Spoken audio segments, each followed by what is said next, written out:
And every one of those statements I just made are lies. Vaccines are not safe. The definition of effective, we do a whole course on this at learningforyou.org, which is our sister site, which is learning the number 4, YOU.org, on safe and effective. That safe is, not one vaccine has ever been proven to be safe because they don't use true placebos, number one, and they don't follow them long enough to see. All they're looking for is did it make you die? And if you didn't die, they call it safe. It never talk about asthma, allergies, eczema, ADD, ADHD, the long list of neurological problems, the autoimmune diseases that take a long time to develop. None of that is followed, because if it's more than 72 hours later that you develop a side effect, it says, well, that didn't have anything to do with the vaccine, which is an arbitrary line that was drawn in the sand in the early 1990s by the FDA. And we assume, when we hear safe, effective, that we as consumers assume that that means it keeps you from getting sick. It's effective. But truly, when you look up the definition of effective in Webster's, what it means is that it does what it was intended to do.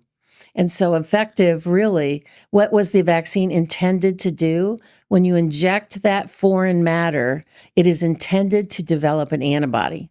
They call it a protective antibody, which it's not, because you can be fully vaccinated, have very high antibody levels, and contract that illness anyways. And I actually have, from probably the early 2000s, I have an ACIP transcript that's, it's like this thick.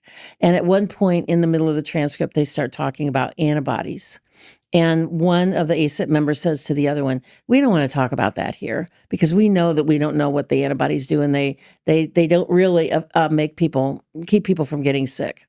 So the only thing it was intended to do was to develop an antibody. Then does the antibody protect you? Probably not, because when you really understand what happens in immunology, when there's a real infection that's going on, antibodies are the last thing to show up. You've got cytokines and white blood cells and all these different things that happen first, macrophages and all that, until the infection is under control. Then the B cells come in at the very end to learn what this whole infectious process was about, so that if you get exposed again, it spits out a little bit of real antibody and at the time to neutralize it. And vaccines, by definition, are supposed to develop this antibody so that you can have these protective antibodies and not have to get sick, except they're antibodies against fabricated stuff that's been injected into your body, not even the real thing that's making you sick. So, they're not effective. They're not safe. I mean, they're not, let me rephrase that.